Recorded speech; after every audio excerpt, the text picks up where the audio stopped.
Sir আজকে তো ভোটের রেজাল্ট, আপনি যাবেন না? না, আমি টিভিতে দেখে নেবো। এই সাল্লু, কটা বাজে ডাক্তার? বালুমাটি অঞ্চল থেকে আপনি 25,000 ভোটে এগিয়ে আছেন স্যার। ঠিক আছে, টিভিটা জোর। ঠিক আছে স্যার। এইবার আসন্ন নির্বাচনে এমএলএ রাশিদ চৌধুরীকে তার প্রতিদ্বন্দ্বী প্রার্থী বস্তির ছেলে শাহিন 50,220 ভোটে পরাজিত করে এমএলএ স্থান দখল করেছে। এই চল আমার সাথে। শাহিন, কাকে মারছিস তুই? মা তুমি আমাকে ছেড়ে দাও।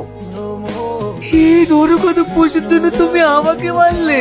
হ্যাঁ মারলাম। হুজুর কে হয় জানিস? কে মা? তাহলে শোন, তুমি এখানে বসে আছো, তোমাকে খুঁজে খুঁজে তোমার কোনো পাতাই নাই। কালকে যে রাত্রে ফোন করলাম, ফোনটা কেটে দিলে কেন? ফোনটা যখন বারবার কেটে দিচ্ছিলাম, তুমি লাগাচ্ছিলে কেন? হে, তুমি কি বলছো? আমি কত টেনশনের মধ্যে আছি জানো? তোমার আবার কিসের টেনশন? তুমি বলেছিলে না আমাকে তুমি বিয়ে করবে। কই, আমার তো মনে পড়ছে না। তাছাড়া এমন কথা তো আমি অনেককেই বলেছি। এই কথা রাখতে গেলে তো আমাকে 1,000 বিয়ে করতে হবে। হে, এসব তুমি কি বলছো? আমি ঠিকই বলছি। এইসব অভিনয় না করে বাড়ি চলে যাও। হে, এটাকে দেখে তোমার অভিনয় মনে হয়েছে? তুমি জানো আমি তোমার সন্তানের মা হতে চলেছি। এই নাও, এখানে কিছু টাকা আছে।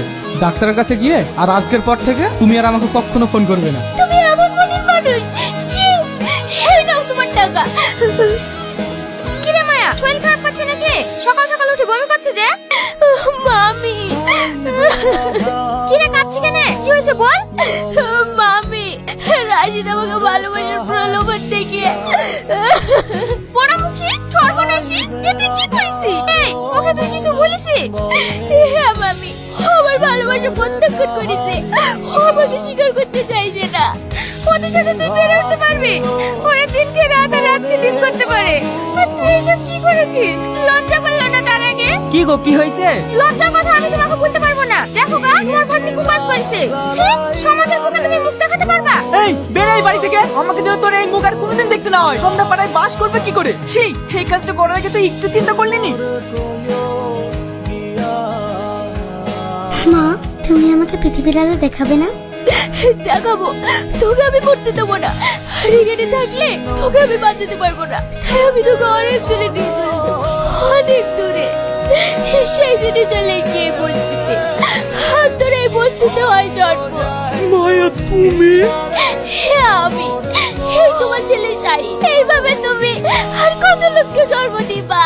মায়া, তুমি আর আমাকে লজ্জা দিও না। শাহির কাছ থেকে আর কেউ জন্ম বলবে না, কারণ শাহির আমার ছেলে। আমার পরিচয় বড় হবে। আমি তোমাদের কথা দিচ্ছি, এই বস্তিকে আমি সোনার বাংলা তৈরি করবো। শাহিদ, পারলে তুই আমাকে ক্ষমা করে দে। আব্বা। হায় শাহিদ, তুই আমার মুখে আয়।